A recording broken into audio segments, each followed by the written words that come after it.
Really, y'all don't know this, y'all in danger. I'm a threat. I'm a gamble with your life, cause you know that it's okay. It's okay. You know I ain't letting up, my foot is on your neck.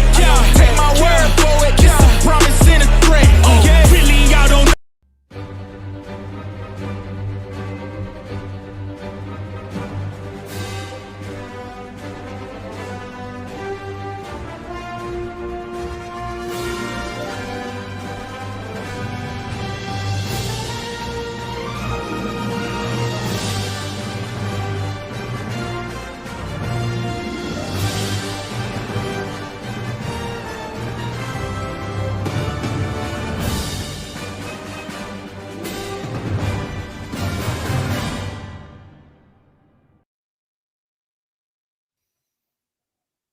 Oh, yeah. You know what's good?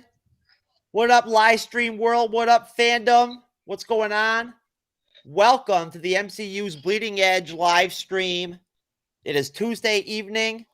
It is 2022. Happy New Year, everybody. I hope all of you all have a wonderful, fucking awesome 2022. I really do. I genuinely do. For all of y'all. I'm back once again. Jeff S., co-host of the MCU's Bleeding Edge. I've got my brother from the Geek Gauntlet podcast, the host, William, in the house. What up, William? How you doing, man? Good to see you, bro. Thank you for having me back on. We man. had Jeff B there for a minute, but he fucking ghosted real quick. He was in and out. You know what I'm saying? Yeah, Like a lot of these dudes I hear about from these chicks on these dating sites and shit and whatnot, bro. You know, like what up? Back. Oh yeah. Yeah, most definitely. Of course he will. Yeah, he will, man, because he loves Marvel, bro. That's He's right. down for it. He's down to get it. That's right. So, anyways, had an interesting conversation with William before the show. I'm not going to talk about it because it would definitely fucking cross the Disney Plus like rating system type shit completely. Like it would be beyond like there is no word for like the level of like the shit that we were talking about in the Disney Plus world, just to be clear, you know. But hey, those conversations got to happen sometimes, and as like professional gentlemen, me and William like to keep those motherfuckers on the DL. So you know, at least he does. You never know with my ass, you know. But anyways, so guess what? What a surprise. It's the MCU's Bleeding Edge. And what are we doing tonight? We're talking about friggin' the MCU, yo. Straight up, we're going to get into some Wandavision talk for the first time in a minute. Shit's going to be hot. We're going to jump into some Falcon of the Winter Soldier shit. That's going to be hot. We're going to theorize and fucking talk a little bit about Captain America 4. And hopefully William will be here long enough to be able to get it on that and whatnot, do his deal with that, and then he's got to peace out. He's got another show. Eventually, my boy fucking Jeff B should come back through, and he'll be out here at least, so he'll roll with me all the way through. Or if it goes down to it, if it really gets, if I have to get after it, man, I'll go solo on that ass. You know what I'm saying? And that shit'll just be fucking off the chain. So you know, damn. I get really crazy then. But no, anyways, we got some good shit lined up. And we also have got to get William. Oh, got to get William before he dips out on Hawkeye, the finale. Just back. What's up? There he is. There's Jeff. There he is. What's up, man? Let me get back to the intro. Let me get back. Jeff B's back. He's here. The comic book collector extraordinaire, my good brother. Becoming a MCU Bleeding Edge regular. What's going on, brother? How you doing? What's up? What's up? Not much, dude. Everybody have a good holiday. Hell yeah, man. Yeah, thank you, Danny J. Appreciate you, man. Hell I got yeah, a lot dude. of family time in. Yeah, Santa hooked me up, dude. I got 2 different chicks to fucking get down on their knees for over 25 minutes with me in the last week. You know what I'm saying? And as far as I'm concerned, bro, anytime you can make that happen, that's positive. You feel me? Yeah, I didn't get that. Sweet. Well, hey, what do you want me to tell you, bro? I'm OG shit. I'm on that OG shit. There you go. I don't play, man. I ain't joking, man.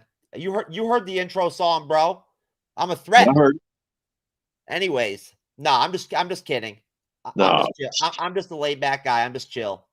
But anyways, yo, before we get into this MCU shit, I've got some crazy off the chain shit going on here that I don't even know what to say about it. So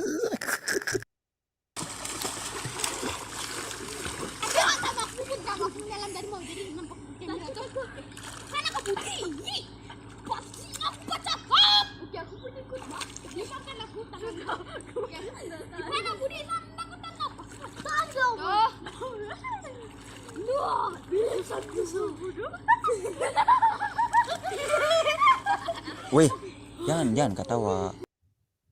yo, What the those hell? fucking kids are playing with a fucking alligator, bro. I seen that. And their parents are like chilling.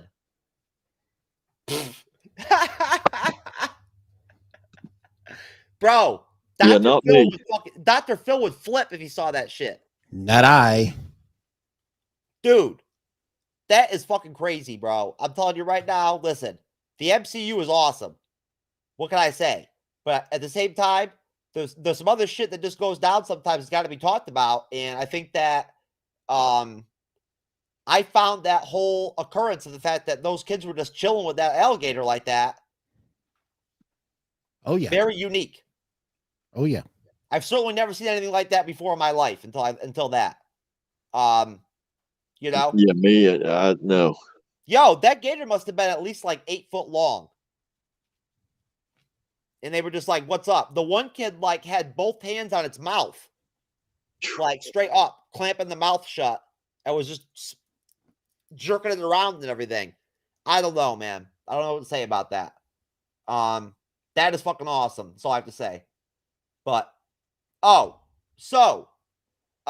in terms of what else we have going on tonight, besides the other shit I already put out there, by the time William is outski, it'll probably just be me and Jeff rolling fucking, as a duo, and we're going to tackle some Avengers 5 rumors and news and whatnot and everything, some articles and whatnot, kind of get into some Avengers 5 talk. The new Avengers lineup, baby. So let's start shit off. I'll tell you what. You call it, William. You call it, man. You want to get into Wandavision first?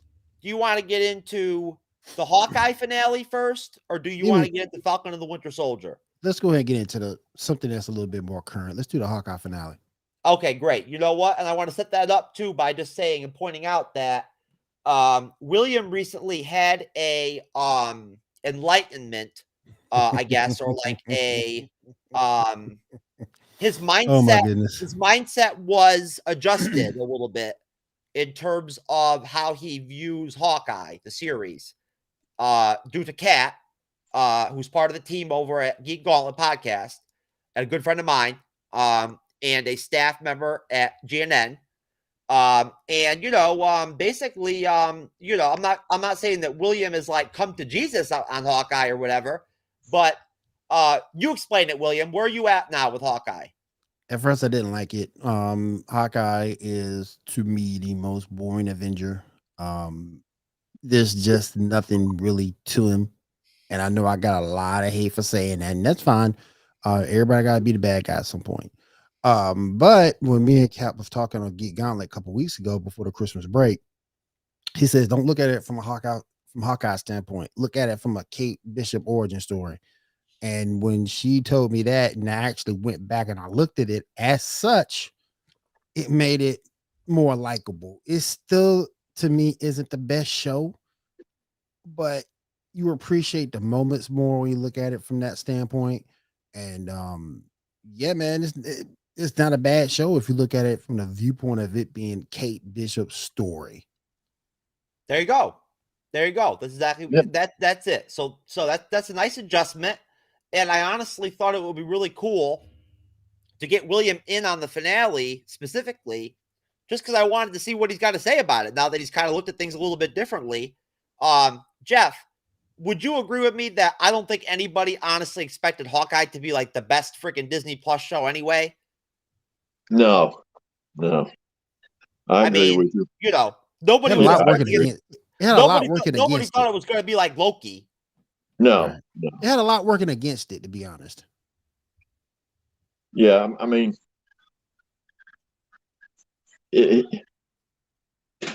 I don't know. I knew that it was going to be a good show, but I did exactly what the person told William about. I viewed it as this was a Kate Bishop story introducing her to the new, to all the viewers. I don't think they'll have anything else really major on Hawkeye. I'm sure, he'll make an appearance, in the MCU, but I think they're going to run with Kate.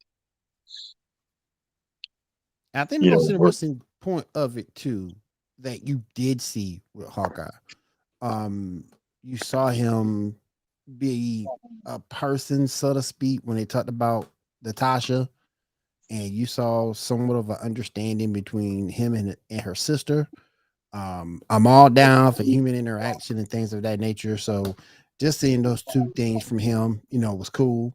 But yeah, you got to look at it from a Kate Bishop story, because if you look at it from Clint's story, it falls flat. Okay. And I mean, of course, we can delve into that. But I think that again, there's a lot of people out there that are Hawkeye fans. He's an original 6 Avenger. They're always going to like Hawkeye. Most people like Hawkeye. They do. At the end of the day, he's likable. So I mean, basically for me, I don't know, William. I'm sure to some extent, like, we all have different levels of nostalgia when it comes to the MCU and whatnot, and what the Avengers mean to us and stuff like that as fans and everything and this and that. We all have different like levels of that kind of thing going on, Right. And that's fair. And I think that, you're definitely not like withdrawn from that kind of deal. Like, you feel it too, just like everybody else. But I think at the same time that like there is that reality where there is that nostalgic aspect of the fact that it is Hawkeye from the original 6 Avengers. And hey, like, look, we don't have many of them left. Right. You know what I'm saying, to the MCU, right?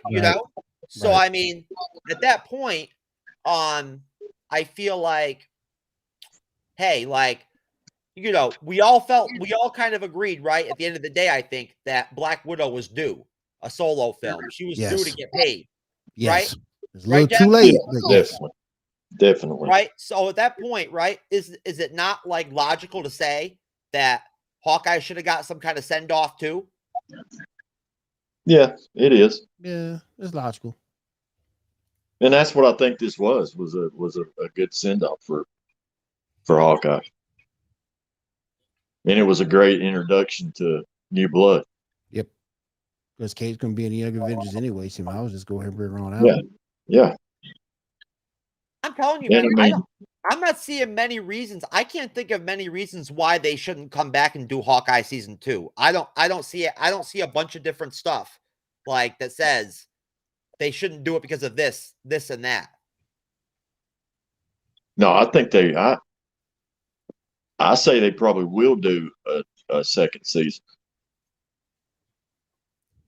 I mean, you guys tell me, William, do you not think to some extent that there is a value to having second seasons, having third seasons of some of these Disney Plus shows, at least some of them? It overall? could be, particularly when it's a show that's powerful, like WandaVision was powerful. WandaVision was powerful. It established her character.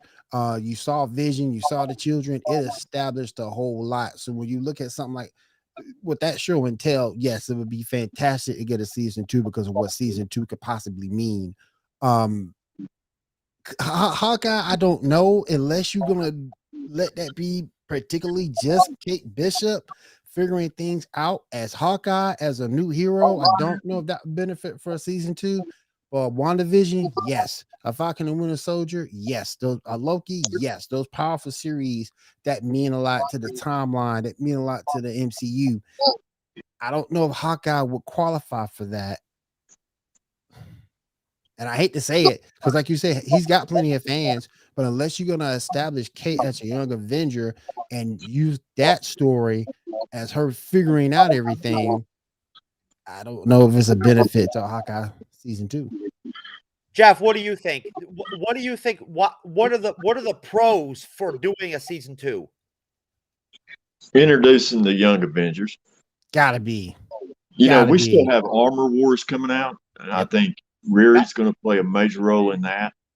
You know, there's a lot of young Avengers coming out in Disney Plus, but a season 2 definitely benefits because it's just going to give more exposure to the young Avengers, and that's where they're going. You know. Okay. Well, you know what? And do I think that Jeremy Renner, that Hawkeye will still be part of it? I do. I think he'll be part of the Kate Bishop story, but I think it'll be a Kate Bishop story. If you want to, if you really utilize him again as Hawkeye, you got two choices.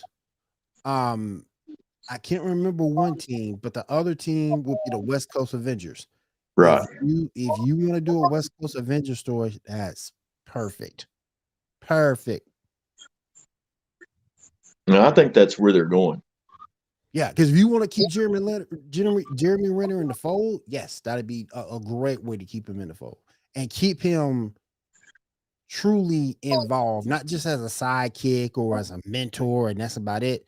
Yeah. Keep him as an actual character in leadership. That's what you have to do. Because you look, they introduced a lot of storylines in 6 episodes. I mean, you've got Laura, his wife's story. Where did she come from? What's that all about? Is it Mockingbird? Is it not Mockingbird? We still don't know for sure anything about the watch. Nope. You know. Nope. And then you still have the swordsman. Yeah. You know, and of course you got Kate. So there's a lot just out of that first season that opens up the door for a lot of stuff. So yeah, we'll definitely see it again. I don't know how soon, but we'll see something. Yeah. Well, I'll tell you, up until you guys mentioned it, it had never occurred to me that they could actually use Hawkeye season 2 as a vehicle to facilitate putting together the Young Avengers. Yeah. That's actually very interesting. It is. It's very interesting. You can do it with a series of crossovers if you want to bring. Yeah, I mean, because honestly, now that I think about it, I don't think I've ever really had like a real discussion with anybody about how they are actually going to do the Young Avengers and start it. You know what I mean? Like put it together. You know. Well, we all know who's going to be in it. We all have a good idea of like who the characters are probably going to be in it, but how are they going to make it? You know.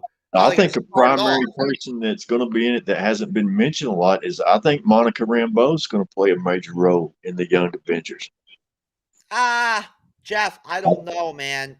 I think she's going to be like a mentor. She's an OG Avenger from the comics. Right. Like she's an Avenger. Right. Yeah, but her role in the MCU right now isn't as the old Avenger. So she's fresh. It's a new face. You know what I mean?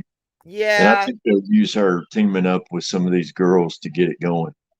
And you still got Casey Lang. You know, you got Scott Lang's daughter. She's part of the Young Avengers as well. That's true. Yeah. She is shit. Damn, what is her freaking superhero name? Isn't it Stature? Stature, yes. Yep. She's Stature. Stature. See, I don't know though, Jeff. Honestly, man, look, it's a cool idea. I like it, but I just don't know with Monica Rambeau. Look, I feel like they're portraying her in the MCU as being like close to like late 20s, early 30s. I think is where they're trying to be a part of the Marvels. So she's definitely going to be in there. Yeah. I mean, I'll just put it out there right now. If I had to bet money on it, if I had to bet $20 on it, I think Monica Rambeau ends up on Avengers, if the Avengers 5 team. Well, hell, didn't she lead it in the comics, Jeff? Didn't she lead the team? Yeah, she led the Avengers, at one point. And you know what? She might not be a core member of that Avengers 5 team. She might be like an auxiliary member. Right. You know what I'm saying? Like Spider-Man was, Doctor Strange, you know, like that. She could very well be like that. Like, you know what I'm saying? And not be in like the top 7, you know, or whatever, or the top 8 people who are going to make up the Avengers. Right. But I think she'll be a part of it, basically, you know. And hey, wouldn't it be freaking cool? Just off cuff, real off topic, quick. Wouldn't it be freaking cool if War Machine ends up still around by then? At that point, and he's on that team. Bruh. That would be It cool. could very well could happen with Could very well Arnold. happen, yeah. I mean, Oh, it's like War Machine more than Iron Man. I don't get why. Dude, who would you want? Like, if you had to choose, who would you rather have? War Machine to last all the way through to Avengers 5 or Ironheart? Ooh. Ooh. well, Ironheart's definitely going to be around. Yeah, she's for gonna a be while. around. Plus, she's got the better armor, but She's got the brains to back that up. she does too. I just like War Machine though. Don't do that to me, Jeff. I just like Yo. War Machine. Well, This is plus, all- I mean, this- Rhodey this is all- doesn't have this is all I got to say about Ironheart right here. Sometimes may be good, sometimes may be shit. I just There like you War go. Machine though, man. War Well, Machine Rhodey is just cool. don't have the genius that He don't. He that don't. Riri has, and He that's don't. what's going to hold him back. Is any modifications to that armor? It's gonna He's have to going go to through have to her. reach out to somebody else. Yeah. Yo, I'm gonna put it out Yeah. there right now for you, fandom. Listen, I'm marking my words down right now. Okay, I'm gonna go like Major League on my meme game by the time Ironheart series comes out, dude. And I'm gonna come up with some fucking sick ass, crazy ass, hilarious Ironheart memes that are gonna be freaking like crazy, dude. I just don't Like, get why I just I'm don't get why telling you. Riri. I just don't get I'm why gonna Riri. get Riri, man. I just don't get why Riri gets all this hate though. I don't I've either, got to do bro. it. It's got to I be don't done. get it. It's got to The happen. story, her story is awesome, and I love Yeah. the design of that armor that she wears. Is incredible. That Yep. I mean, Shout out and to War Machine though. I think she's going to gain a lot of new fans when they do bring her into the I think fold. she will too. Once people see her on Yeah. live action, I think they will too. Shout out to Okay. War Machine. Shout out to War Machine though. He ain't got the smarts, but he got the military background. So shout Right. out to Yo, War if they Machine.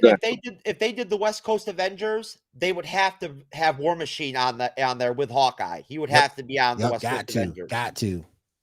War Machine is so cool. You know, because then you could have two Iron Men on the two different teams. You could have Ironheart on the other Avengers, or no, Ironheart would be on the Young Avengers. What am I talking about? But hey, you know what? That's actually kind of a screwed up situation because there's still a lot of people. There's a lot of like media. There's a lot of YouTubers and whatnot that are saying and speculating that the kid from Iron Man 3 is going to end up being an Iron Man character. That might be possible too. Yeah, I haven't heard. I mean, I've heard that rumor, but now I don't know if it's real or not. I Yeah. haven't heard anything else about it. It's been a while since I've heard anything else about him. The Yeah. last time we saw him was at the funeral. You know, Mhm. Last time you saw her, Yeah. the daughter. Yeah, last time you saw the daughter at the funeral. Yeah. So, anyways, Hawkeye finale. William, Hmm? highlights. What were your highlights of the finale? I do like the way they fought together at the end, and you saw all the different trick arrows that they used to get through that fight. That was cool. I gotta give props on that. And then when he got stuck in the tree, and she had to save him from getting stuck in the tree, that was funny too, because he was like, "No, don't do it, don't do it, don't do it." Then she did it, bruh. That was just funny as all get out.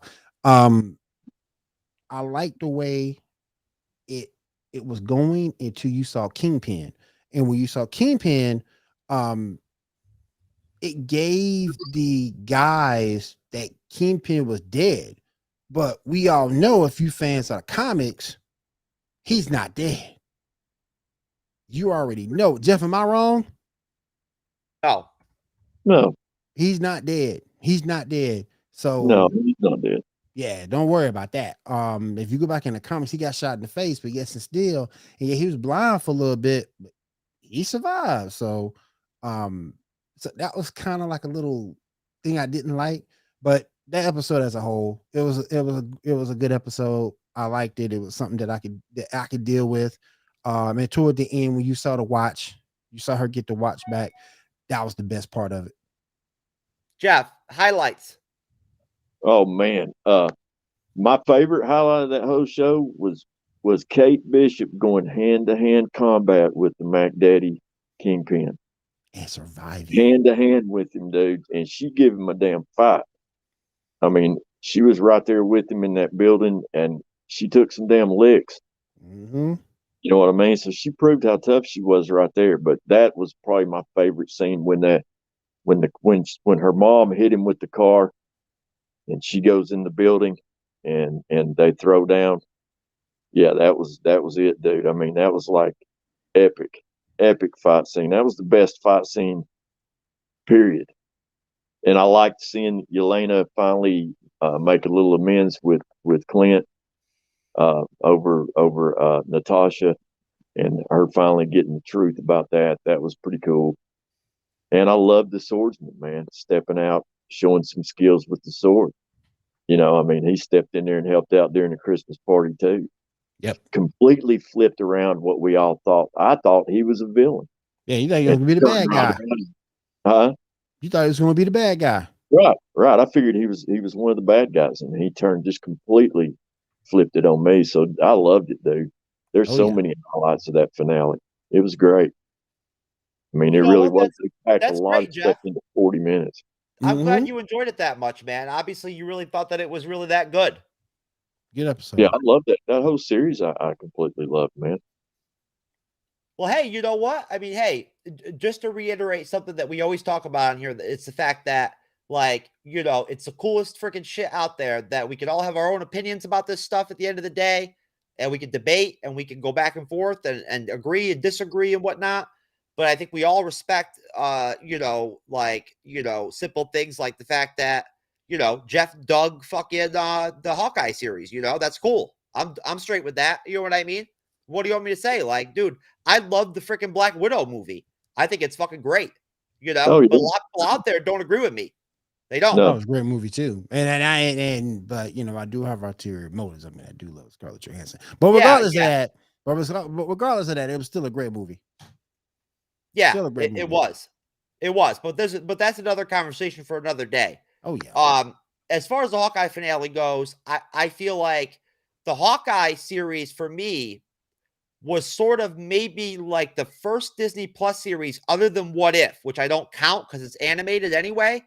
As far as live action goes, I feel like the Hawkeye series was the first Disney Plus series that did not have a Monica Rambeau or a John Walker, like an MVP,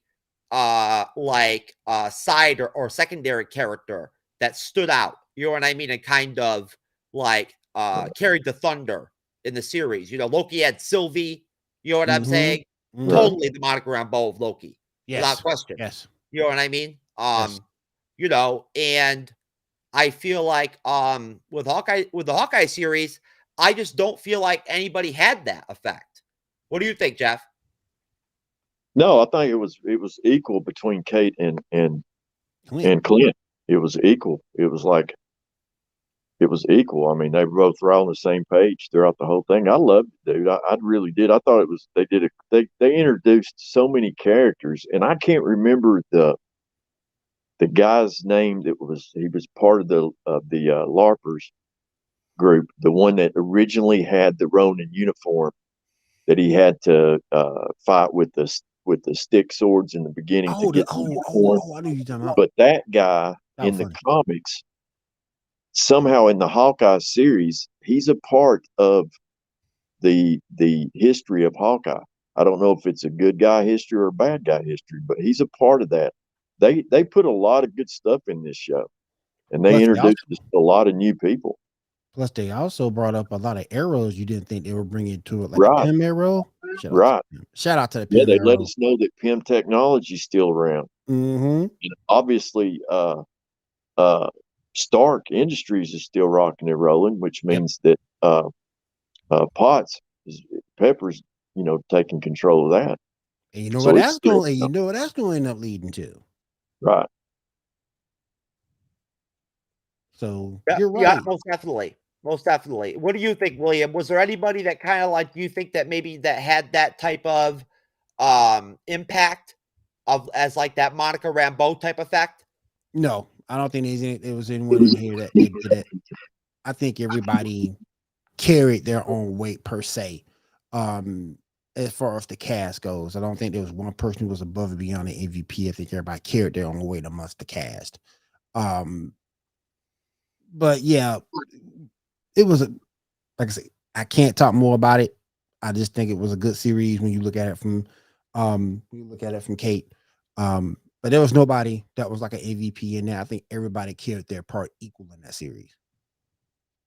Okay, I think that's fair. Yeah, and I think that I don't want to like take anything away from how good I think Yelena Belova was in the series, because I do think she was good. She was better than Echo. That's for sure. Yeah. She was much more effective than Echo. Echo was kind of just like, I mean, I'll be honest with you, like, I mean, they just kind of threw her in the fucking mix and just like whatever her, Right. I mean, that's just kind of how it went. It's like she didn't have any. It's like she didn't have any general direction. No, except for like scowling at people. Mm-hmm. Other than that was about it. Hopefully we get better when their series comes out. Yeah, I was fixing to say it. They're definitely going to have to open the door up for the series to take off. Oh yeah. Maybe this was just a way of giving us kind of a bite, a taste of what what I mean. I don't know.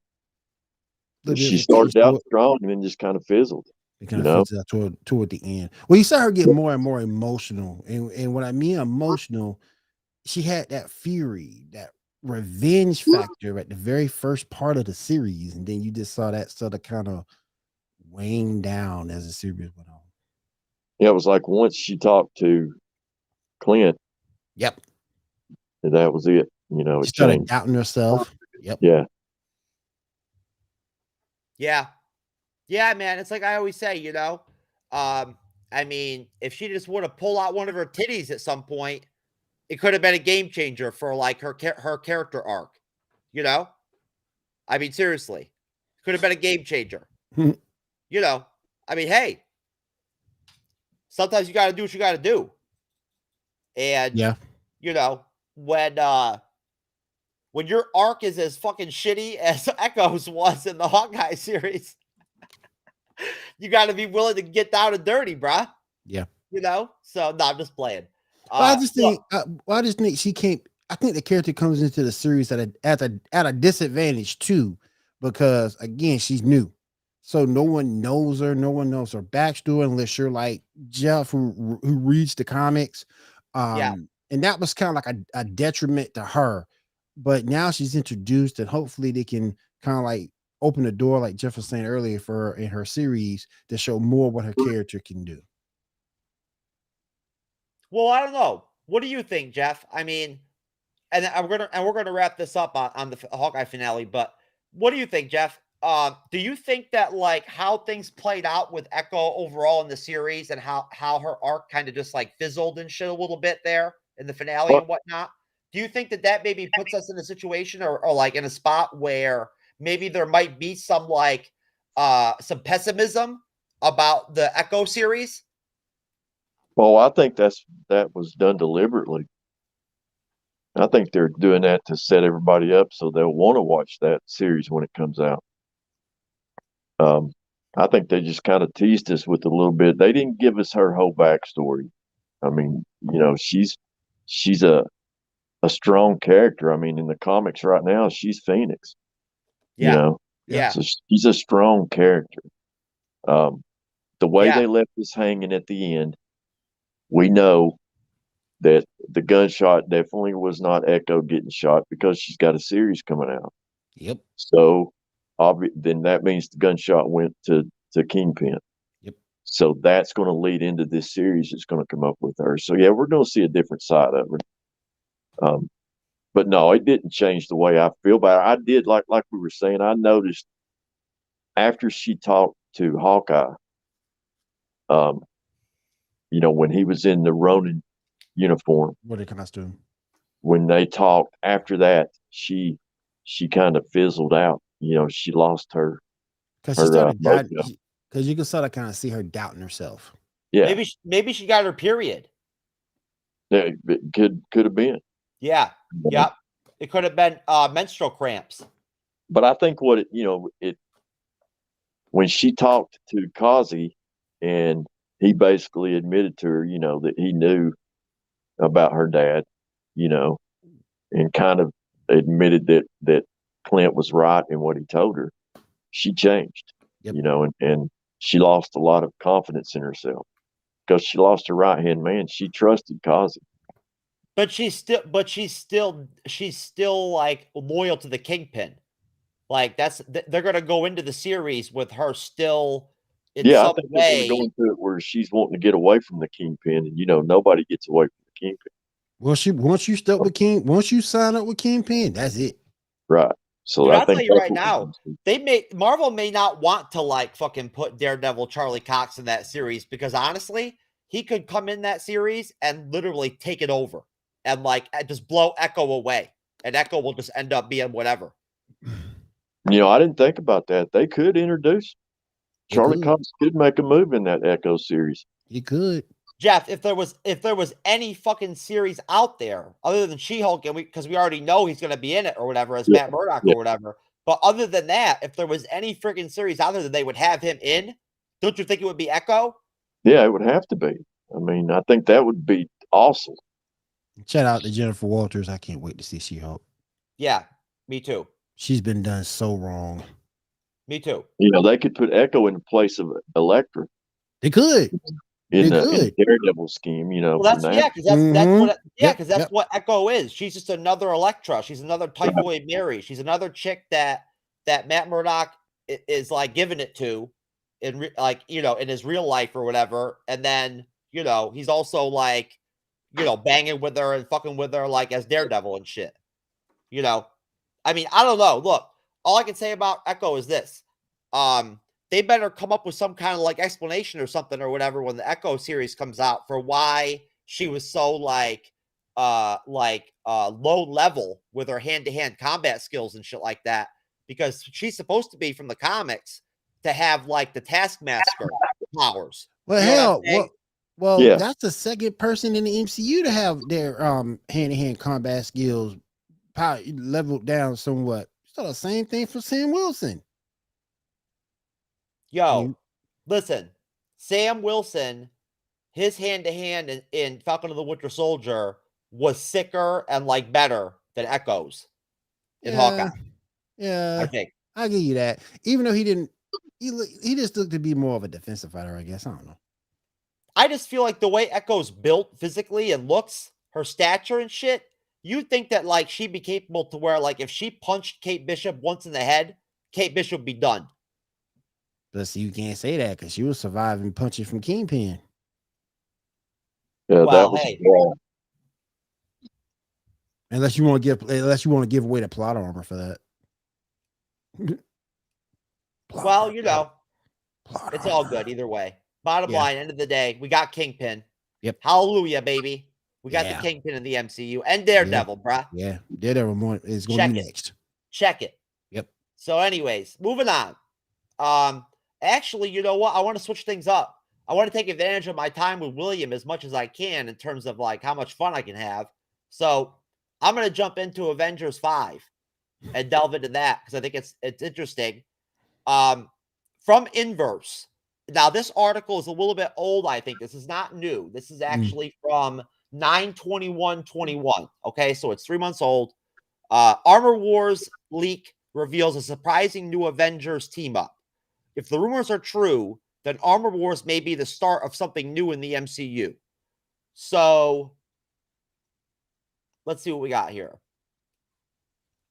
In 2021, the West Coast Avengers storyline could offer up a fresh batch of films from the MCU, if you believe the latest rumors. But based on their comic book history, this probably won't be the Avengers 5 team up you might expect. Instead, the advent of a spin-off superhero team could give the MCU a chance to replicate one of the smartest moves the comics ever pulled off. Armor Wars leaks. On September 20th, the anonymous but popular Marvel leaker, main middleman on Twitter, hinted at a twist in the mysterious upcoming Disney Plus series Armor Wars, which still has no firm release date. In a series of tweets, main middleman says the series will focus on Don Cheadle's character, Rhodey, and the Starks family in the aftermath of Tony Stark's death in Avengers Endgame. The leaker also says Armor Wars will set up the formation of the West Coast Avengers. with Vision supposedly playing a leading role. There will be an initial formation of the West Coast Avengers, writes main middleman. They continued, Vision and other familiar faces are expected to make an appearance. From everything I have heard, it will be very intense and immersive series along the lines of the MCU and will feature Zeke Stane. Main middleman, whose Twitter account was registered in September 2020, is a known figure among Marvel fans for their often spot-on leaks. In the past, the unknown leaker has revealed accurate plot details for MCU shows like WandaVision, for example, a tweet from December 2020 about Evan Peters' role in the series, and the release date for the Hawkeye trailer. A comprehensive record of main middleman's accurate leaks can be found on Reddit. This may yet be one to add to the list. So, basically, the gist of it is they get into who are the West Coast Avengers from the comic books and everything and whatnot. We don't need to get into all that. Okay, so that's an interesting deal. That's an interesting premise, William. What do you think? I mean, that's new, man. Again, new information for me. I never thought about the fact that Armor Wars could actually be like a connective link to Avengers 5 or like the West Coast Avengers. I think you might see more of Avengers 5 with that than the West Coast Avengers. I really do. But yeah, that's interesting. That's very interesting. And again, I'm a big Rhodey guy, big Rhodey fan. And I can definitely see that happen with Armor Wars. Like I said, I see it more going to Avengers 5 than I do Young Avengers. I really do. Young Avengers might be a reach, but Avengers 5, yeah, it could definitely lead to that. What do you think, Jeff? What are your thoughts on that article and the whole premise of that? Yeah, Armor Wars could go in that direction. I mean, I've kind of, it's got me curious with using Vision in there. I don't know how they're going to bring Vision back between. I know. You know how that would work, but that dude died twice. It'd be interesting to see. Died twice. Yeah, but 3 I times. don't know how they'd make that work. I mean, it would be cool to see, but yeah, West Coast Avengers is probably the obvious choice of which way it's going. You know, we're going to see Young Avengers and West Coast Avengers. I want to see White Vision come back and like they have a story where like White Vision comes back and like his biggest goal in life is to like get a prosthetic penis because he feels incomplete. No, you know, no. I tell you the thing that I want to see. I want to see how you pull off U.S. Agent. That's what I want to see because U.S. Agent, doggone it, was in this team. He was drafted to the team by the government. How you gonna pull that off? Yo, how the hell are you even gonna fit in a West Coast Avengers when you're gonna do the Thunderbolts or the Dark Avengers, the Young Avengers, the Midnight Suns, No Val's playing a major key role somewhere. The Fantastic Four, the X-Men. Yeah. Come on, I love to see the Thunderbolts. I love to see the Thunderbolts. Dude, I'm telling you right now, anybody out there, straight up, anybody out there that is out there talking hella shit about Marvel Studios like they're done or whatever, they're toast and everything, it's all over or whatever. I'm telling you right now, I am not being biased here. I am not being a loyalist. I'm not like, you know, I'm not like all in or some shit, like, you know, with Marvel Studios, like down for the count with them and shit.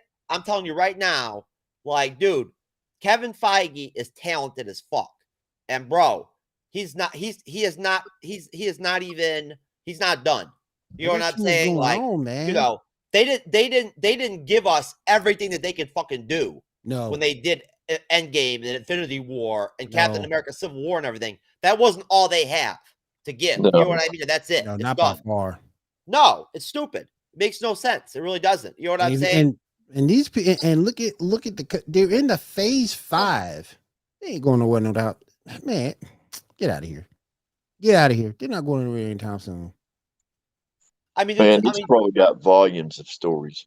Oh, yeah. Listen, I'm sure you guys have heard the articles or the rumors already before in the last couple of weeks where they've said that like Marvel Studios has confirmed they have like 24 different unnamed productions that are in some form of pre-production or something like that I know right what now. I know what all that is. All those X-Men stories they never told, all the Fantastic Four stories they never told. Yep. Probably another Defenders. Yo, when are they gonna drop Disney the Plus? when are they gonna drop the new X-Men animated series back that they're bringing back? Did they say? I haven't seen a date for that I yet. haven't heard anything about when that's coming out. I haven't seen a date for that yet. Dude, that could be a game changer. It could X-Men 97. It could be. You know? It could be. I mean, you want to talk about like tapping into that, like, you know, teenage, like, you know, kid type level, you know, get their attention. You know what I'm saying? Yeah. That demographic. Yeah. You come at them with some X-Men animated, yo. Like, dude. I mean, come on now. Oh yeah. Back in the day when that shit was out, it was straight fucking like destroying people and whatnot, man. It was killer. And it came right after Spider-Man 2. Woo-wee. All right, fellas. yeah. I am out of here. Jeff, thank you for having me. Real young. My brother. I appreciate you guys. If you need me again, let me know, bro. It's good seeing come you, on William. now. Take care. Good seeing you guys. I'll take care. You know I'll need you, bro. You know I'm gonna need you. I got your back, man. Come on now. When you got a friend like William, you gotta need that motherfucker. Come on, William. I got your back, Take it easy, dude. bro. You too, man. Have a good night, guys. Man. All right. See you, man. See you later. Hell yeah. William is good people. Yeah, I like William. He's all right. I like that cat. He's a good dude. I'll tell you right now. At the end of the day, William is one of those dudes that, like, if some shit went down or whatever with some crap or whatever, and you had to go like 2-on-3 or 2-on-4 or 2-on-5 on some shit with some dudes, like, I wouldn't mind having William on my back on that. Where does he live? Huh? What state is William in? You know what, Jeff? That's funny that you asked me that. I can't remember. Yeah, I know he's probably said, but I can't remember either. I can't remember, dude. He's told me, but I can't remember. It slips my mind.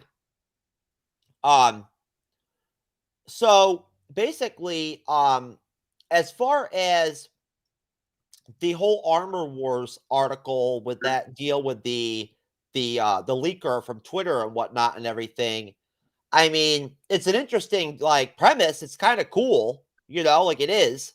I really hope that they bring Justin Hammer back, you know, for Armor Wars. Yeah, I think they will. You know, that's what I'm hoping. I mean, you know, like, I feel like it's one of those things, Jeff, where Kevin Feige is aware that, like, the fandom wants Justin Hammer to come back. You know what I'm saying? Oh, yeah. Yeah, yeah, I'm sure he's got that plan somehow. I'm sure that we'll see Justin Hammer in there. And it'll be Sam Rockwell, you know, doing it again. Oh, yeah. Yeah, it's got to be Sam Rockwell. Yeah, he's funny as shit. Hell yeah. Dude, he was one of the best parts of Iron Man 3. Yeah, well, Iron Man 2. 2, I'm sorry, my bad. Yeah. But yeah, he was awesome, man. I love how he got him his bird. Yep. Yeah, man.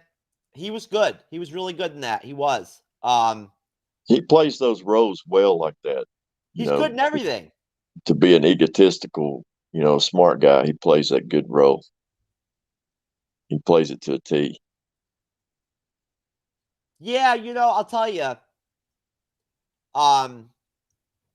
When it boils down to it, I feel like Armor Wars is a series where they've really not given us much information to work with at all in terms of anything, really, you know? Like, we don't know shit. Yeah, other than the name, we haven't seen anything. Yeah, we don't know anything. The other day, I had a friend and a fellow content creator say to me, now this wasn't rumored to him or anything like that. This was just his thoughts. He said that he thought that Sharon Carter will be in Armor Wars. What do you think about that, Jeff? Do you think that makes sense? She probably would be. But you know what I think? Sharon Carter, I think she's a Skrull. You really think so? I think she's a Skrull. Really? Yeah. I mean, you're not the only one. Gunner thinks the same thing. Yeah. And I say that because of how they finished the end of Falcon Winter Soldier when she was walking out of the court and she's on the phone. And I think she was talking to uh, some of the Skrull people in the higher ups within the government. Okay. And I think that's who she was talking to, where, when she said, now we've got the opportunity for more stuff or whatever. I think that's Well, what are she you trying to was say? You think that's some kind of like Secret Wars connection or some shit? going into Secret Invasion. Secret Invasion, I mean? I'm sorry. Yeah, tying into Secret Invasion. Because they've got to come up with all that, dude. Secret Invasion is a huge story. So they've got to somehow show us that the Skrulls have been here for a while. I just don't feel like I really have a firm grasp of how they're going to do Secret Wars, like how it's going to play out overall, like the whole story, how they're going to make that work. I mean, we'll see, obviously. But I've had so many people tell me that they've seen all these little Easter eggs of Civil War and all these different shows, but I haven't noticed all that. I mean, I haven't noticed all the Easter eggs that they're talking about, and I need to have them show me exactly which ones they're talking about, because I don't see any kind of anything that reminds me of Secret Wars going on, especially not in WandaVision. Well, I also heard earlier that there's been heavy rumors today and yesterday that the Moon Knight trailer is going to be coming out soon. The what trailer again? I'm sorry. The Moon Knight trailer. Oh, okay. Yeah. Yeah, I wonder when they're going to finally bring that out. I mean, I guess it's rumored that it's coming out soon. Like it's going to be out in the next couple of days or something like that, I thought that show was going to be the next one to come out on Disney Plus. Oh, really? Is that you thought that was going to be the next one? That's what I thought. Yeah, but I mean, I don't know. I haven't heard anything else about that, but that's what I figured was going to be the next one to follow after Hawkeye. I thought it was supposed to be Miss Marvel the whole time. Then She-Hulk. Yeah, it could be. That's what I thought. I know that it seems like I had heard something about one of the shows coming out in late February, middle February. Yeah, I mean, but I can't remember which one it was. It's interesting. I mean, honestly, I feel like, honestly, Jeff, down the road, I think that there's probably going to end up being more information that will come out in terms of like why Miss Marvel got pushed back the way it did. Like, you know what I'm saying? Like in terms of like when they did the Disney Plus Day event and everything and whatnot. I firmly believe that it was heavily like rumored, if not like almost like basically like understood that Miss Marvel was the next series that was coming out after Hawkeye. You know what I'm saying? Yeah. Or like the one after, or was going to come after She-Hulk or something like that. Now they're saying it's not going to be coming out until like mid to like late 2022. So, you know, a lot of things can happen. They're going to do some animated stuff. They're going to go ahead and do the X-Men and then What If season 2. Yep, they're going to do What If season 2. That's definitely true. So, as far as Avengers 5 goes, well, excuse me. Jumping over from Avengers 5, Captain America 4. Fucking A, man. You want to talk about something that I am freaking excited for and like pumped, like for real, like in real life. Like I'm talking about like, you know. Yeah, I can't wait to see what villain they pick for that. Yeah, I mean, I think it's it's definitely a movie that's got a lot of promise. It could really be something, I think. And you know, I mean, it could almost be as good as Chris, the host of MCU Mondays, is at content creation. It could be at that level. Possibly. You know? Oh yeah. You know, like the A++ type shit. Yeah, there we go. The aftermath of car break-ins all too often. Windows smashed, glass shattered. But now some people are getting so fed up, they're leaving their trunks open, hoping that'll at least spare them the hefty bill to get it fixed. Call it the price of parking in the Bay Area, bracing for a break-in. Everything is broken. People here at least try to be persuasive, writing, please use the door, or just flat out beg, please don't break the glass, nothing inside. Yet it still happens, sadly, even while you're driving, just waiting for the light to turn green. This smash and grab happened 2 weeks ago in Japantown. But now it's come to this. Trunks left open in broad daylight in Oakland. A witness writing, imagine having to clean out your car and leaving it open, just so people won't break your windows. It doesn't really surprise me. Nah, she's not surprised. Where was Captain Marvel during all that shit? Come on, Carol. What the fuck? You know what I'm saying? Come on, dude. Jesus Christ. You're like the most powerful fucking like superhero ever in like the history of like superheroes or whatever. And like you're just letting the people in San Francisco like letting them chill. Like just opening up their damn cars and shit and whatnot, like straight up so their windows don't get smashed. Come on now. I'm telling you, man. I'm telling you. The villain of Captain America 4 might be those fucking like car robbers from San Fran that are straight up jacking those cars, bro. Yeah. I know there a trade that I read a while back from from Captain America, Sam Wilson's Captain America, that one of the villains was Nightmare. No. Yeah, I mean in the book that's who he was going up against. Oh, in the comic? Yeah. Oh shit! But I mean that won't be. I mean, Now, I doubt that'll be that I don't know about. I thought you were trying to say something about like maybe in Captain America 4 they were going to slide Nightmare in there or whatever, and I was like, what? No, I just don't know what other villain they would have.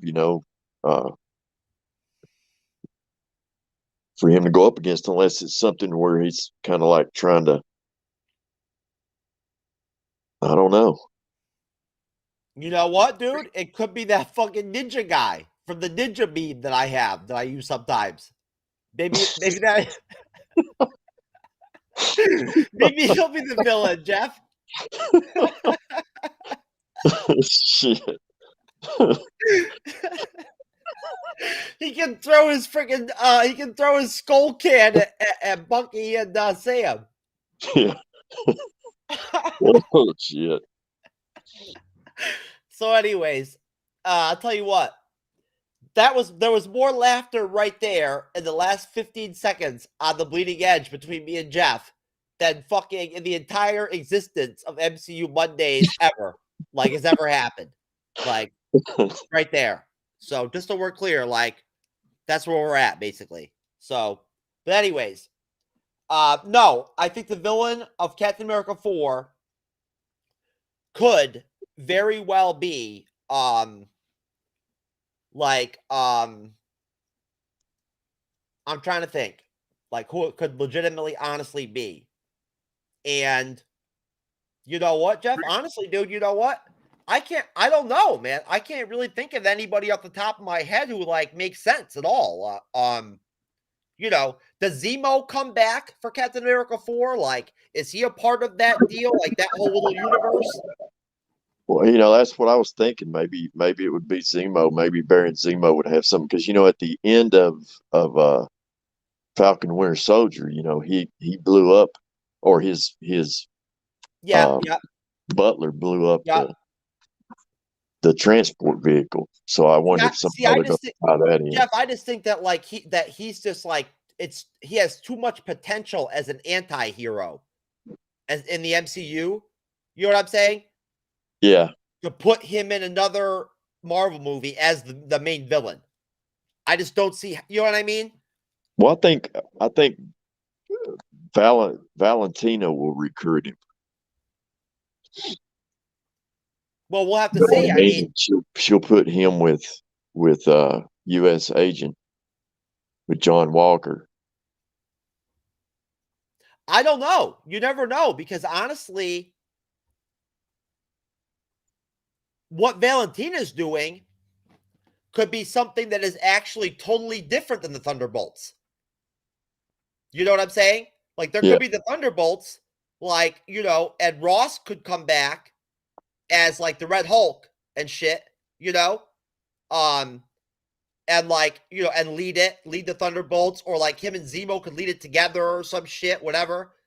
It'd be fucking crazy if Valentino was a fucking Skrull. No, I'm telling you right now. That shit would be crazy as hell. I think that what if they went like really, really deep and like pulled somebody from like the original Avengers movie, you know, like somebody we forgot, like Agent Sitwell, you know, or somebody like that, and you know what I'm saying? They're gonna have to do something crazy like that. That's why I think Sharon Carter was definitely a Skrull. Yeah, I mean, you know what? I mean, I don't know, you know, I'm not gonna sit there. I'm not gonna honestly sit there and just be like that I don't believe you, or like that's crazy or whatever, because, you know, at the end of the day, on a logical level, there has to be some characters in the MCU that are Skrulls at some point. There's got to be some heroes that are Skrulls. Yeah, so I mean, you know, if they're really going to go in that direction at some point, and that's like a reality, but no, like what Valentina's doing with U.S. Agent and, you know, Yelena Belova, whatever, you know, could very well be some type of like extension of Hydra, you know, and they could bring Hydra back. Yeah, setting up some sort of rebellious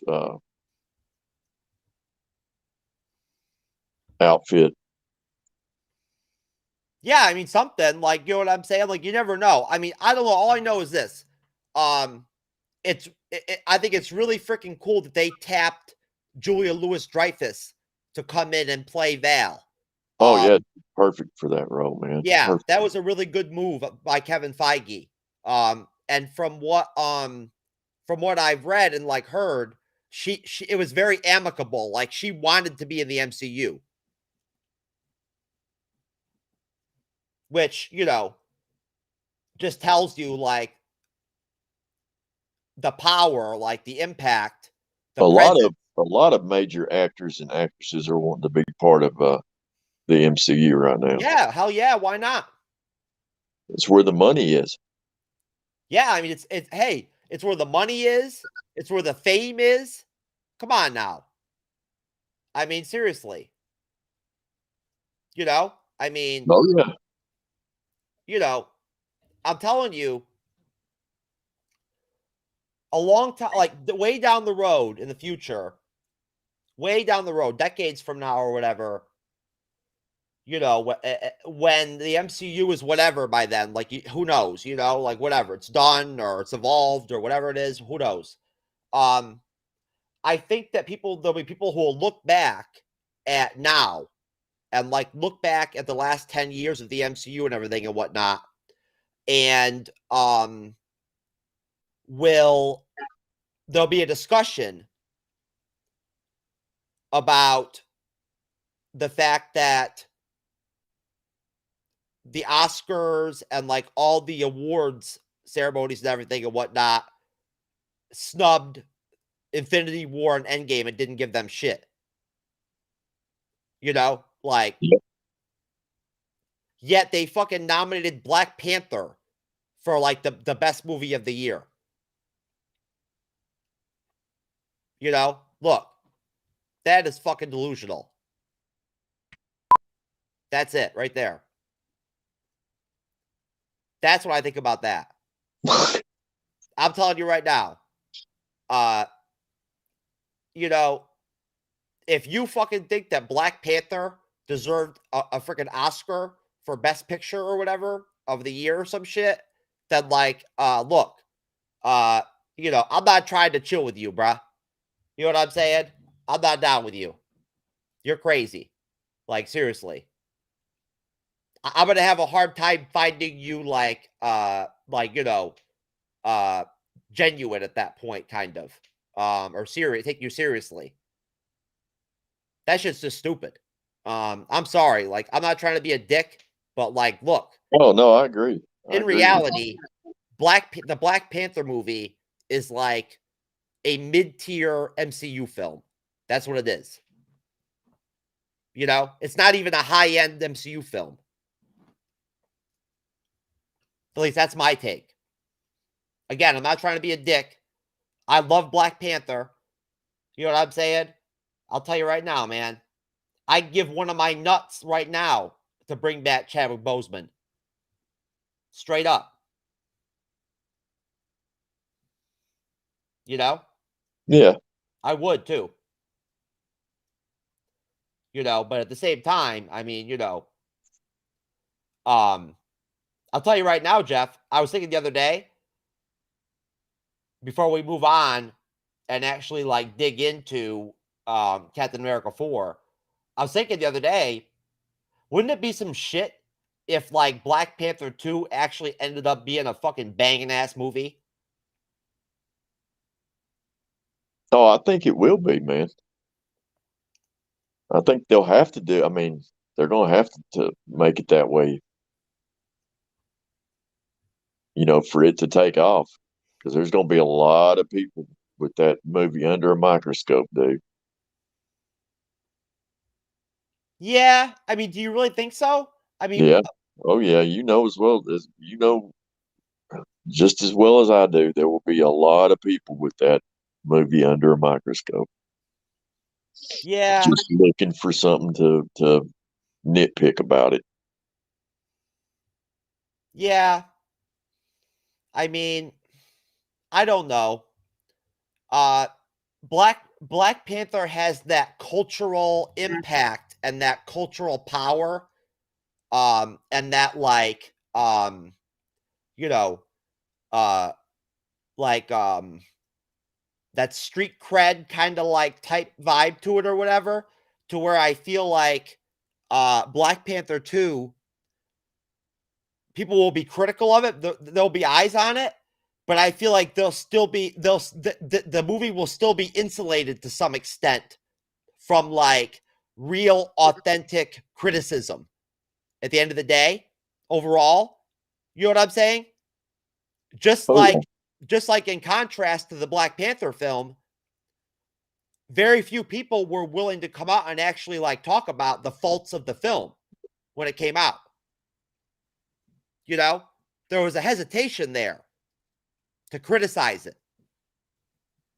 And that just has to do with where our culture's at and been at then and now. And, you know, that's a whole nother deal.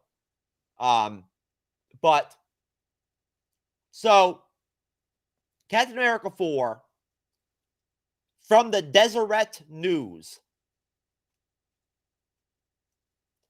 It's unclear if Sebastian Stan, who plays the Winter Soldier in the series alongside Mackie's Sam Wilson, will appear in the movie. This is not believed to be the top secret project ripped by my colleague Justin Kroll that might bring Chris Evans back into the fold, according to Deadline.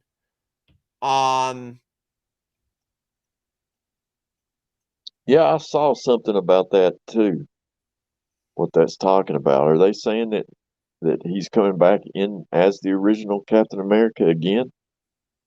I've heard there's been some rumors about, yeah, I don't know. There's been some weird rumors, but it says here in the article, will Sam Wilson be Captain America?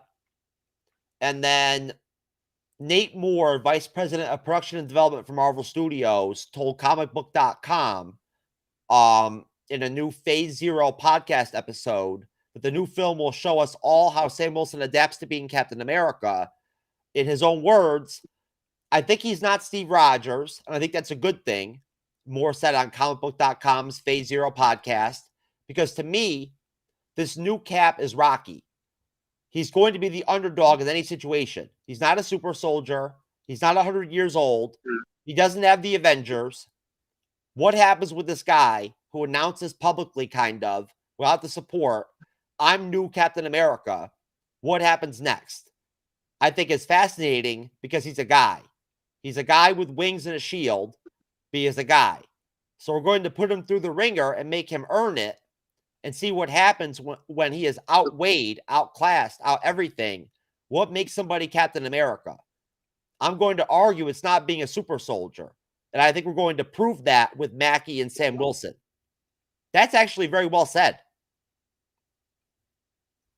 Yeah. Now, it basically just wraps up talking about the fact that there's no actual like release date or any details or information about when this film will potentially come out.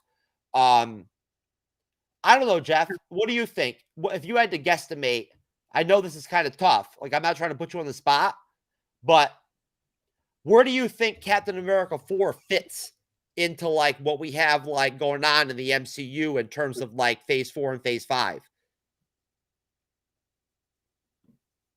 Well, I mean, they'd obviously do it like they did Captain America Winter Soldier, right? So they would have to fit it in the run somehow.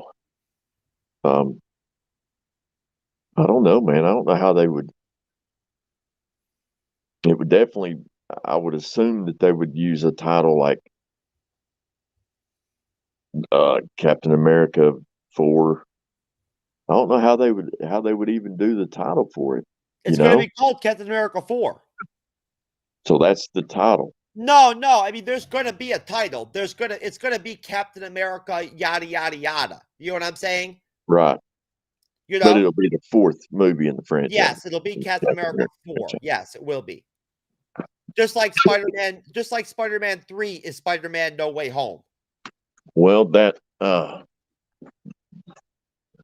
trade that I read, that was a Captain America book that was the Captain America. It was called Captain America Take Flight.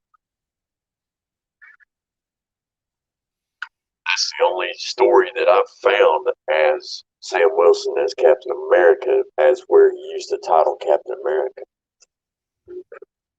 Jeff, your audio just got so fucked up all of a sudden that it sounds like you're talking to me through a goddamn wire and a tin can. Really? No, now you're good. You're back. Yeah, it was probably because I was coming down the hallway. I was walking down the hallway. All right, bro. Coming into the living room. Yeah, I was back in the bedroom. So. All right, I'm glad you're okay, Yeah. dude. I thought for a minute there that you had downsized to the old tin can and the fucking wire. I really did. See, that's what makes me so mad about this house, man. Is I can go in different rooms here. I need to get those Wi-Fi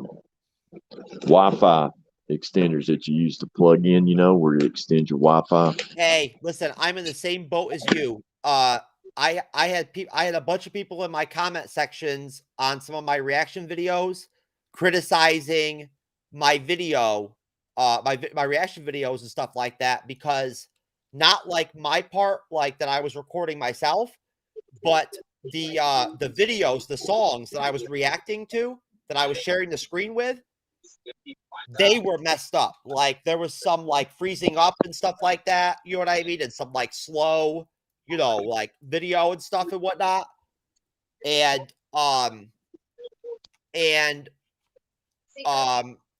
I think, and people in the comment section said something about it, and I think that they're right. I think it's because my Wi-Fi sucks. Like we have Comcast Wi-Fi, and it sucks. Like seriously, the router's like literally less than 10 feet from me, And I tested my Wi-Fi strength one time with Lord Deathman one day, and it was like not terrible, but like bad.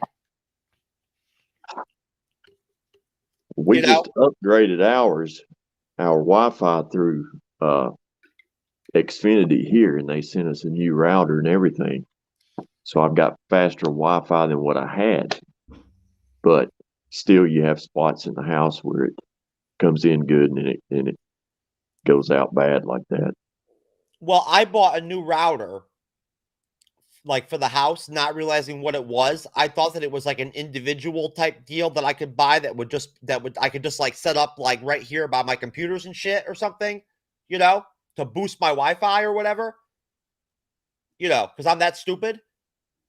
You know, I honestly did not realize it was like an actual entire modem to like replace what we already have. You know, I mean, you know, I don't know what the fuck was going on with me with that, man. You know, that was like, that was not exactly a Captain America 4 level fucking like evaluation of like the equipment and shit as far as like what it actually was. You know what I'm saying? Like, you know, I clearly am not a tech expert, but I feel you, Jeff. My next step is going to be probably to take back this modem and not change out the one we already have. So I don't think that's the issue. I'm going to go pick up some not extenders, but some boosters, you know? Yeah. That I can just that I can just plug in and right here in this area and see if that does something. You know, because I can't be having people talking shit to me in the comment sections, man.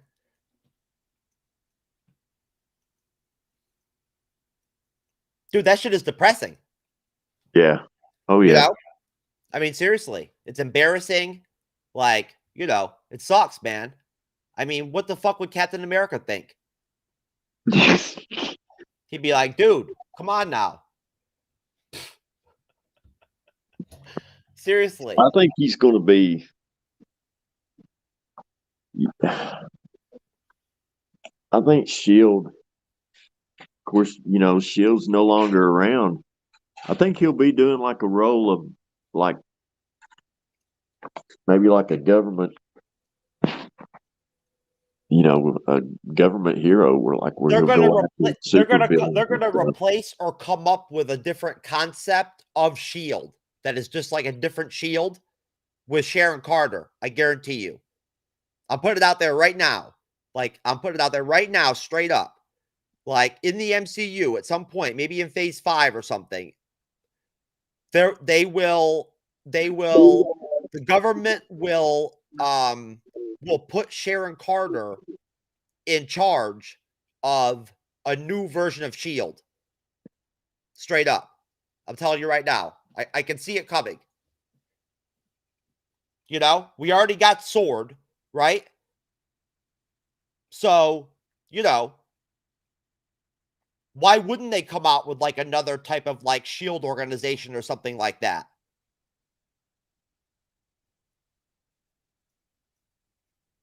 You know, he could go up against Diamondback.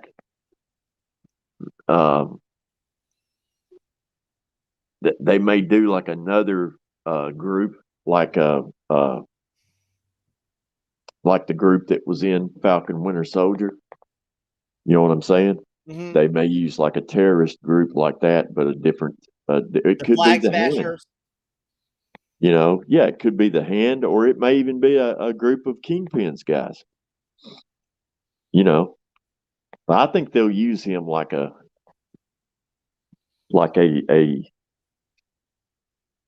you know, like a government weapon. You know what I'm saying? I like think he'll be called in to. Yeah, no, I get what you're saying, Jeff. I think it's all connected.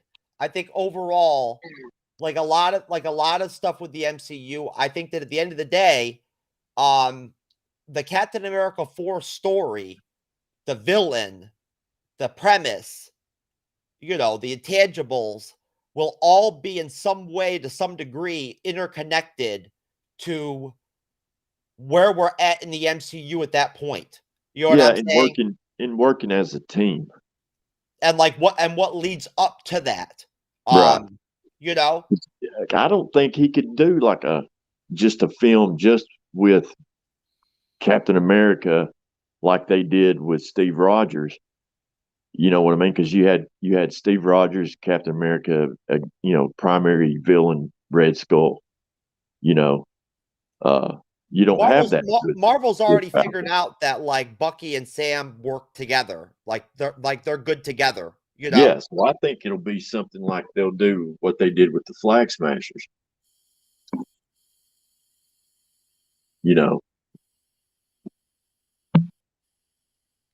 I don't know. I've already said it before in the past, and I'll say it again. I think the coolest freaking thing that could possibly happen would be if the Russo brothers came back and directed that film. That would be fucking awesome. Yeah. And I think they will. I know it's not popular. I know a lot of people don't, but I think they will because they're fanboys just like the rest of us do. Nah, I don't think they will. I do. They're done with Marvel. They're never going to come back and do anything with Marvel. If they do, it will be in some kind of like producer role or something like that or whatever. Like it won't be like directing. I just don't see it happening. But you never know, Jeff. Again, I'm not perfect, man. Like, you know what I'm saying? I speculate just like you do and just like everybody does, you know? Yeah. I mean, you know, hey. I tell you though, you can tell a huge difference when you have a good director on a movie. You can tell such a difference. And I mean, the primary thing, Suicide Squad. When you look at the first Suicide Squad movie compared to this last one, man, it's like night and day. Dude, if they were smart, a good director. If they were smart, they would go ahead and get a hold of GNN and get Chris from MCU Monday's number so they could get him to direct Captain America 4. You know what I'm saying? Yeah, get him. He could do Wolfman Jack 4. I can just imagine Chris fucking directing Captain America 4. The first day of like shooting or whatever, like starts or whatever, right? And Chris comes out and like sits down and they start shooting for like 37 minutes or whatever, and all of a sudden he's already complaining about wanting to fucking go home.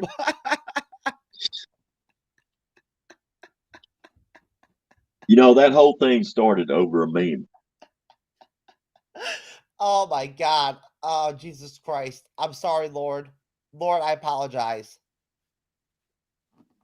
I am so bad.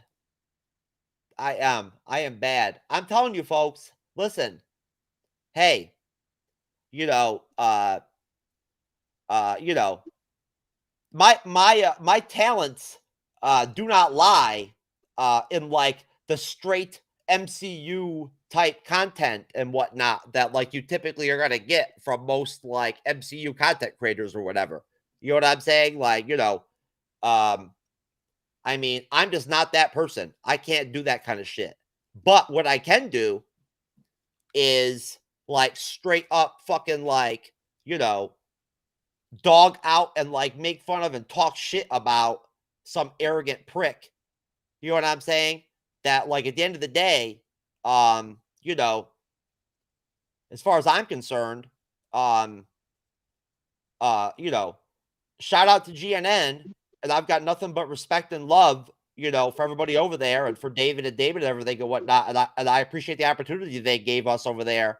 But at the end of the day, I think that, clearly, I think that maybe, I don't know, maybe somebody at GNN's like ability to evaluate talent or like quality of like content or whatever is like fucking delusional or something potentially, because I don't know, man. Like, well, it's like everywhere you got your favorites.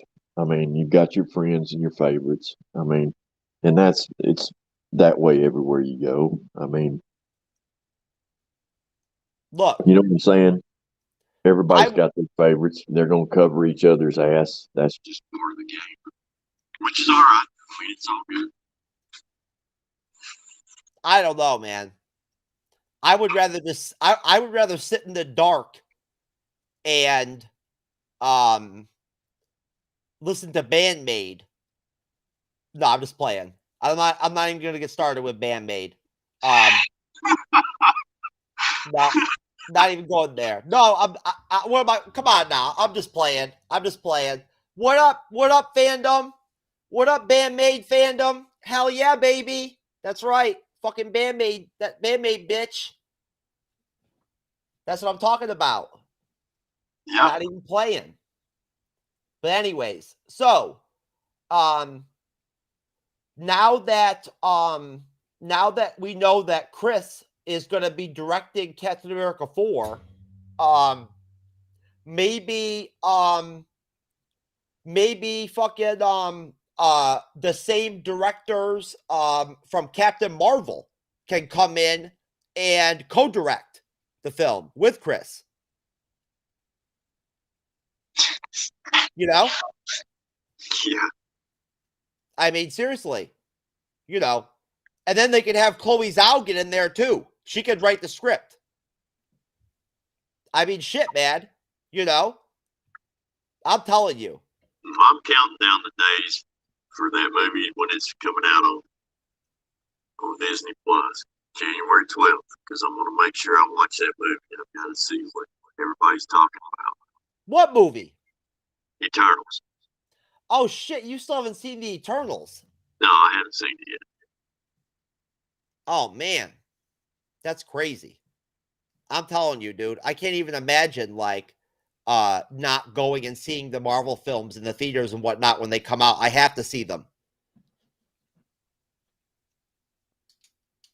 You know, like I have to.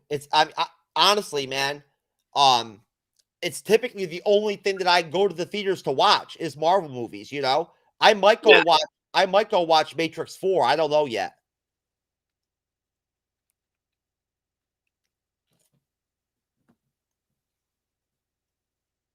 It just depends.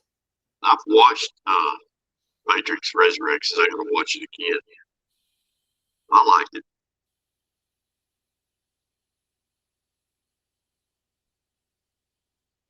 Well, if they would have substituted Keanu Reeves for Chris from MCU Mondays in the lead acting role, it really could have been good.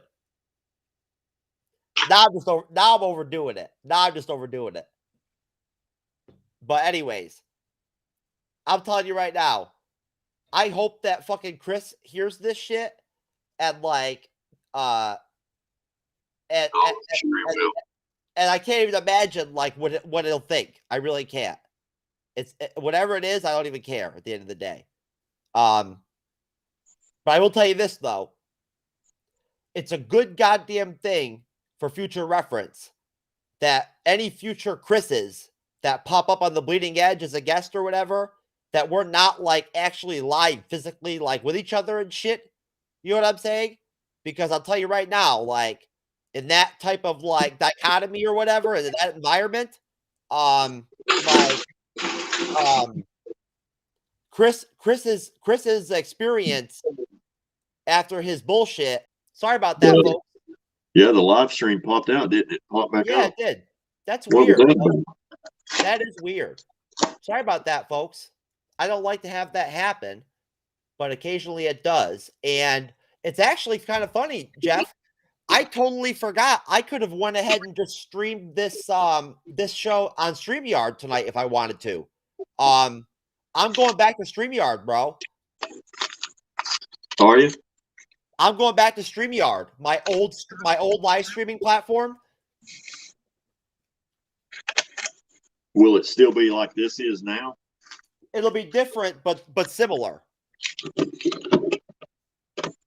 You'll just get links from me just like this. You know what I'm saying? And you'll go in the studio and I'll bring you on and everything. Same deal. Oh, okay. It just looked different. Yeah, they offered me like a free 6-month package. Yeah, might as well jump on that. Or no, I'm sorry, 4-month package. My bad. I don't want to misspeak. It was 4 months. Yeah, I just asked him because I told him, I was like, yo, Restream is freaking like totally like sucking ass at times for me, you know? Like, what can you guys do for me? Well, they were dropping the ball. Yo, like, hats off to fucking StreamYard, yo. Like, for recognizing that, like, the Bleeding Edge, you know, should get a free package, you know, on the platform at the end of the day. Well, yeah, offering up a discount. Yeah, I mean, seriously. Every little bit counts. Well, I'll tell you what, Jeff. One thing I will say is I want to really quick just point out that at the Bleeding Edge, we do genuinely consider, you know, all of our guests and all of our regular guests and all of our, you know, people we collaborate with and creators and everything.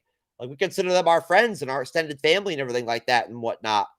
And just like I mentioned earlier in the caption that I dropped about Jeff B, you know, and like where he's at with the Bleeding Edge as far as I'm concerned, and me, you know, he is like, you know, something rare that I very rarely ever throw out, which he's a friend of the Bleeding Edge. He's a friend of the show, you know, and he's like slowly like into becoming like a quasi regular.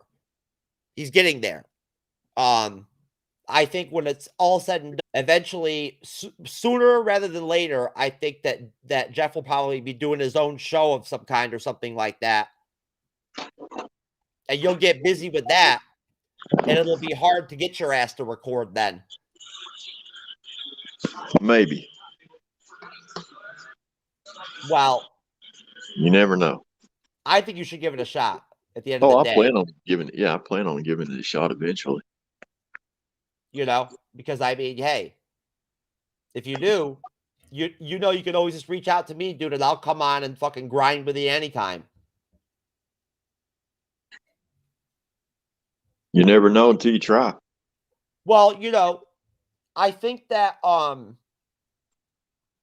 like I said earlier, I think that it'll be interesting to get your opinion about the Eternals, you know? Because I think that I can't even imagine what your perception of what the Eternals is like at this point after everything you've heard, like from like the media and YouTube and like and people have seen it and everything and whatnot and content. Like, I can't imagine like what you must think of the film, like where you're gonna be at when you watch it. Yeah, like what my expectation's gonna be. Yeah, it's very difficult for me to like try to grasp like where you'll be at.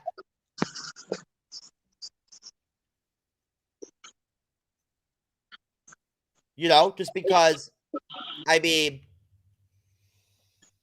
I've thought about that too, you know, but I feel like, honestly, knowing you, I'd say that I'm pretty positive that your initial gut reaction after the movie ends and you're just sitting there like at the end of it or whatever, and then you get past the end credit scenes and shit like that, I think that your initial reaction will be one similar to like mine, where you'll be like, you know, like you'll try to like rationalize it and like be okay about it and shit, and like you'll try to be nice, but like internally you'll be thinking like, damn, this shit was boring. If it's like some movies that I've seen that I didn't go, that I wanted to see at the theater, but I didn't go because I just had a feeling that it wasn't going to be that good. And then I see the actual film like on a streaming service, And then after it's over with, I'll go, man, I'm glad I didn't spend my money, getting a ticket for that movie. Uh, but it was like I said, Eternals is that's an old school story. And really, there's not a whole lot out there about it. And if you're not really up on your comic book game, it won't make any sense to you. And I'm not up on my comic book game when it comes to the Eternals because, like I said, there's not that much out there about them. There really No, isn't. no. I mean, it's kind of like being a dude that has no like vagina game, trying to like eat some pussy. You know Right. what I'm saying? And be effective at it. You know what I mean? It's not gonna. It's not gonna be. Exactly. It's not Yeah. gonna be. Sometimes may be good, sometimes may be shit. There you go. Exactly. You know? Exactly right on. I mean, it's probably gonna be shit. But from what everybody has said about the movie and stuff, my expectation going in is, am I going to like this or not? But I'm going to give it a shot. I mean, but when I saw the trailer for it, no shit, and I know people think, that I'm just saying that, but no shit. When I saw the trailer for it, plus knowing what I know about the Eternals, I wasn't in no big hurry to go see that movie to begin with. Because know I what? knew that it was going to be a tough movie to do a story. It's going to be tough to do, but it's got to be told. So I'm glad they at least attempted to tell the story. So I'll see. Hey, you know what? Like at the end of the day, Marvel Studios is not perfect, and hey,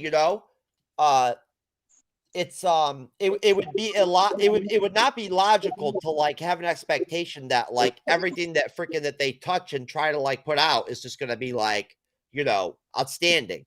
Right. And I think that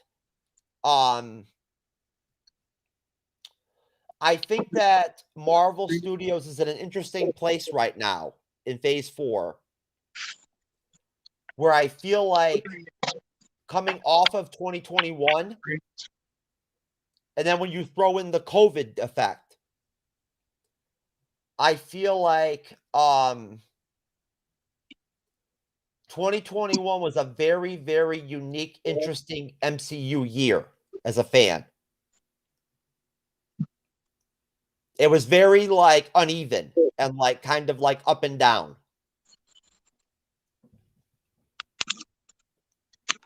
Well, that's what makes WandaVision and Falcon and Winter Soldier so good to me is that those were shot in the downtime during the coming out of that pandemic, pretty much. And they did a great job on those two shows, man. Yeah, they did. They did. And those things were shot. What I want to say during the main, during the main outbreak. Yeah, I mean, honestly, WandaVision was great. It really I love was. WandaVision, dude. I've watched it 4 or 5 times. Yeah, I've been trying to tell my daughter a couple times when I've talked to her the last couple of months that she's got to sit down and watch it. Because it's that good. I mean, at the end of the day, I think that WandaVision overall was liked by most people. I think by like the end of the series, even though some people were disappointed with the finale at different points and whatnot, I feel like the love-hate type dynamic that like was evident in the first couple episodes of WandaVision shifted by the end to where most people liked it. Do you think would you agree with that? Yeah, I loved it. Yeah, I mean, I'm not trying to have this. Some people are just real nitpicky about stuff, but I thought it was awesome from the get-go, and it struck up so much speculation, for a show. more speculation than anything I've ever seen.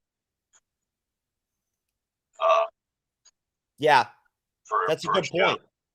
I mean, there was more speculation coming out of that show than anything I've seen. Yeah, that's a And good point. It changed the whole pop culture collection market completely, man. I mean, it completely changed it. You went from sending books into CGC to have graded, having them send it back to you in 6 weeks to from 6 weeks to 8, 9 months, because so many people were buying books and sending them in because of that show. To have graded, because of every little thing they saw, all it took was somebody to spec something on it. Boom, man, they hit the markets, flooded the market with everything, Yeah, And I've never seen that. So, and that was a direct result of Disney Plus and Marvel. I mean, hey, maybe it's not And fair. Star Wars too. I shouldn't just say Marvel. Star Wars played a big role in that too, with the Bad Batch, Clone Wars season 7. Their final season that kicked off too, and that got a lot of people watching too. Yeah, most definitely. Well, I'll And tell I you, mean, now I'm substituting it, watching the Boba Fett story. Yeah, you know what? I missed the first episode. I've got to watch it. It was good. It was real good. Yeah, you're not the first person that's told me that today or yesterday. I've heard that quite a few times. They reviewed it on the Podcast of Champions on Saturday. I missed it. Yeah, I did too. I've got to. But no, that's how good, how big it changed everything. I mean, so that was awesome during the pandemic for it. And I mean, that was clearly WandaVision and Marvel. I mean, that was the first thing I told you when I first talked to you on the phone, the first time we started talking, was how it completely changed the game on the pop market collector side, completely changed the game. Oh, yeah. And a lot of comic book stores are even saying that now, that, they've seen a huge surge in their overall sales, and I think it's due because of Disney Plus coming out and people watching these shows and specking everything they can, Yeah, and some of it takes off and some of it don't, Oh yeah, yeah. And what I was going to try to say a minute ago, and what I didn't finish saying was basically just that maybe it's not really like the right terminology or makes sense really for me to say that like it was an up and down year as an MCU fan. I don't think that's fair. Because it wasn't really, I don't think like that. I don't think it was like that. I think that at the end of the day, and this is the last point I'm going to make before we call it a night on this show, this live stream. Right. But I just think that like basically, they gave us Infinity War and then they gave us Endgame, and it was like fucking such a game changer, that at that point, there's no way that's not going to not impact what comes out after it, right? Right. You're absolutely right. I mean, but I agree with you 100%, Jeff. I think it's a very valuable way to end the show, to like end it in agreement and like, and on the same page about the fact that Disney Plus has been a major impactful game changer, and it's been huge, Oh, really yeah. huge, very impactful. really gives Marvel Studios so many more options with what they can do with stories and characters and stuff like that and everything. It's a game changer. But hey, WandaVision opened it up. I had never in my life seen anything where after the first episode, the YouTube streams, the podcasts, and then Mephisto. Everything was being fed, spec marketed right off one episode. And every Easter egg, people breaking down the Easter eggs of everything on that show on the first two episodes. I take it because it was first two episodes, breaking everything down. It was crazy. It was like, the only thing I can say is because people were at home, for the pandemic. So they had time to watch the show and really break it down and get into the Easter eggs and watch everything. And then it just was a cascade, a tsunami of people going out and buying key issues for everything. So it really did, man. It changed everything. Well, you know what? It was awesome. At that point, Jeff, I'm going to go ahead and wish you a very, very, very happy rest of your evening.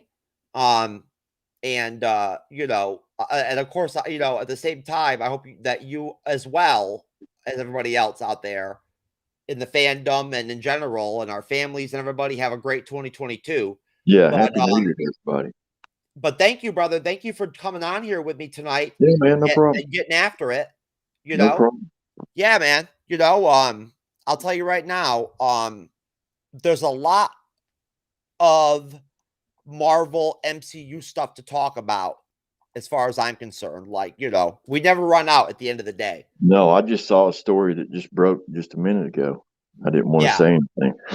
Yeah. So, This could be huge.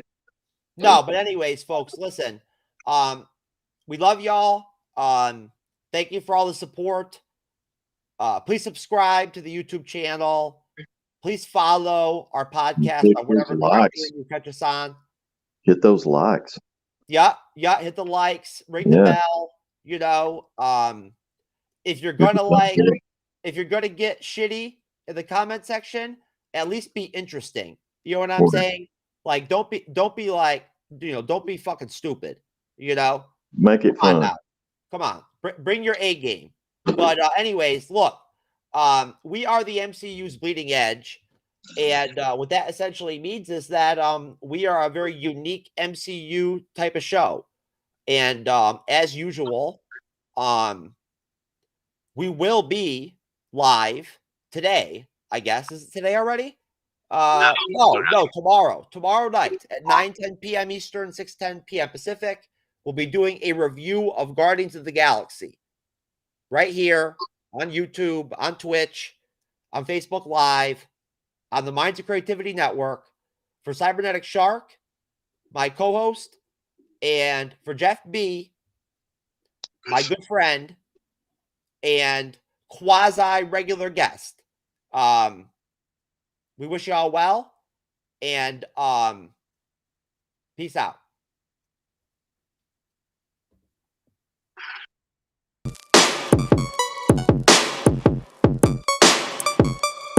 It's going down.